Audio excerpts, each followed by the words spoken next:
Hi everyone and welcome back to Chess for Charity. In this video, I want to show you a super cool puzzle where it is white to move. So take a second, look at this position.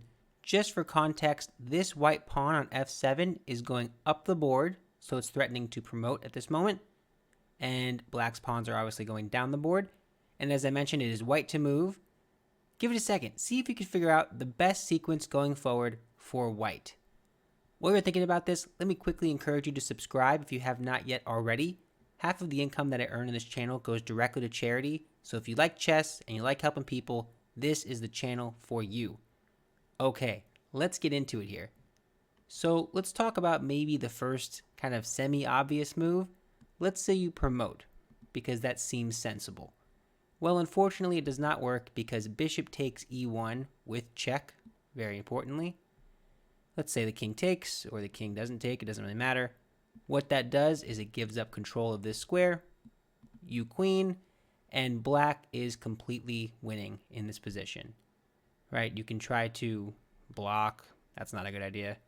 You want to run away, it doesn't really matter. A lot of pawns are going to fall. It's going to be annoying to win against a computer or something, but two people of equal level, this should be a pretty simple win for black. Okay. So that's the semi-obvious move. Don't promote immediately because if you do that, it's not going to work out. Okay, what about the other semi-obvious one, which is what if I just take this bishop? It's hanging there.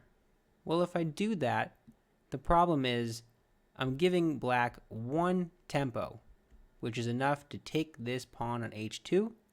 And now this pawn on g2 is going to promote on the next move, and there's nothing I can do about it.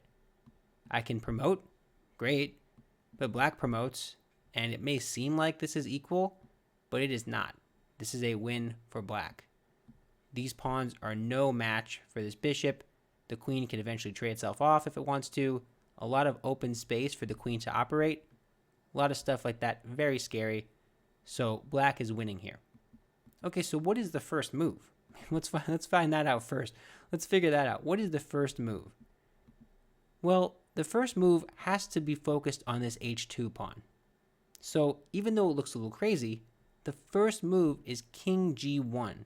And here's why. You need to hold h2. You have to hold h2. That's the only thing you need to hold because king takes h2 was a giant threat. Now you might say, okay, but doesn't that just give up a bishop on e1? Yeah, it does. But that's okay. Bishop takes bishop. Now is where there's a little curveball thrown at you immediately. You get to promote or you get to promote because that's your only move in the position. Notice that everything else is stalemated. So let me ask you, what do you promote to? Well, by me asking that question, you already have a suspicion that it's not a queen. And you'd be correct with that suspicion. So promoting to a queen is actually going to lose. The computer is saying mate in 16 for black. Okay, that's crazy. But here is one reason why.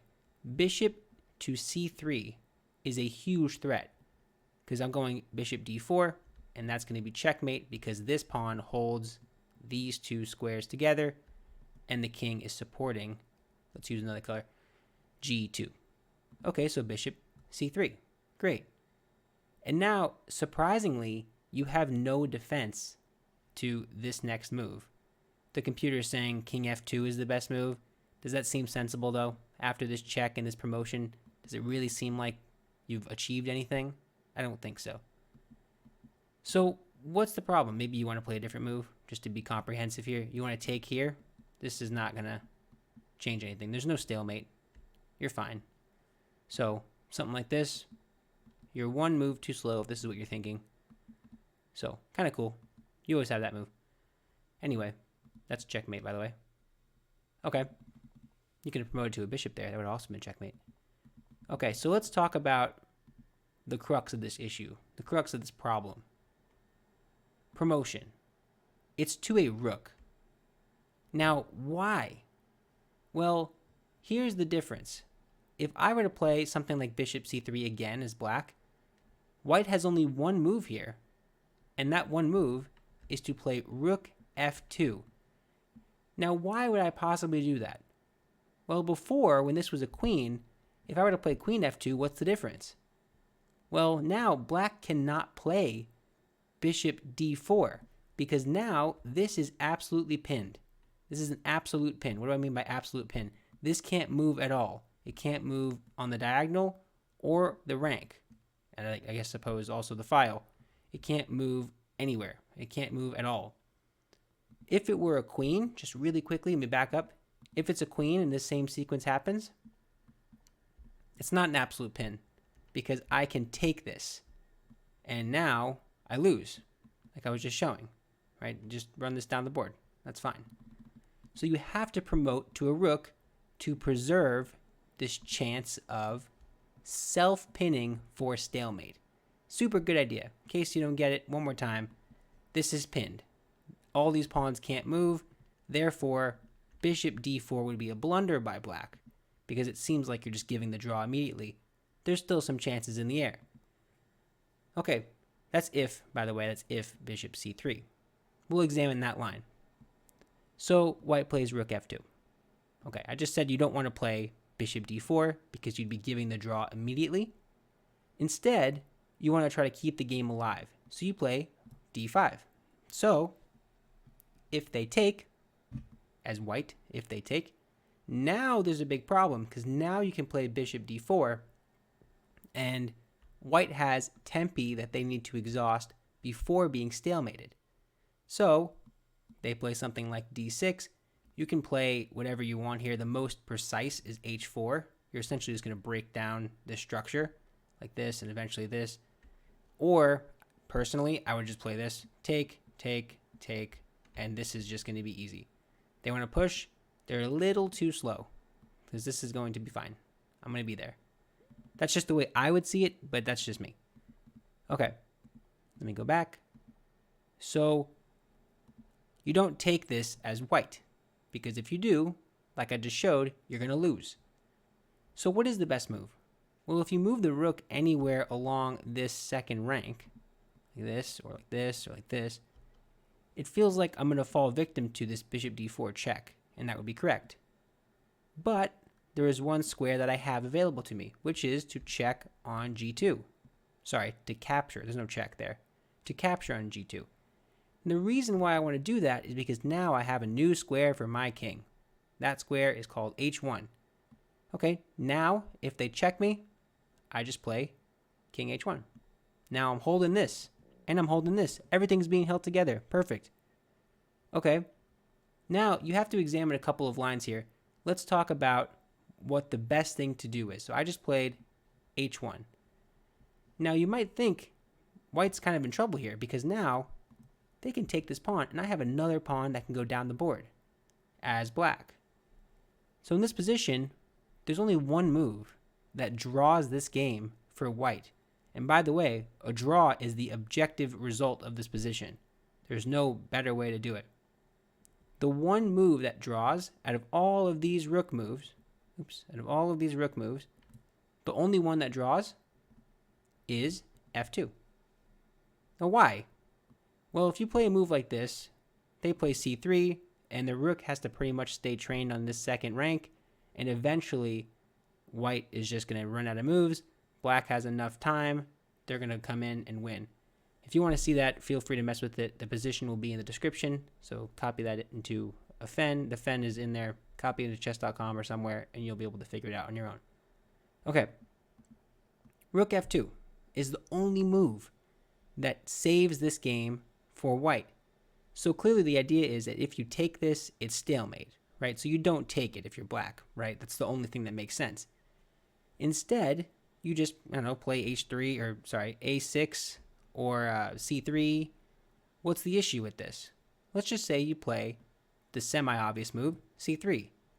Well, you have to be a little careful if you're black because rook f5 is scary. If you keep pushing this pawn, you're going to get checkmated. You don't want to do that. So now you have to actually, it's kind of crazy, you have to play h4, saying, hey, if you go to here now, I'm not going to be checkmated anymore because my pawn's not there. So this position is kind of wild because now rook h5 looks pretty menacing. Mate is being threatened on the spot. There's only one move that saves the mate. That one move bishop f6. Okay, so let's just take stock of what has happened so far. First, the king got out of danger. The rook's coming in.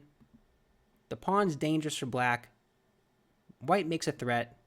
Black responds to that threat. White makes another threat. The bishop backs up and covers this, and it looks like this pawn is going to promote. How do you possibly save this if you're white? Well, take the pawn.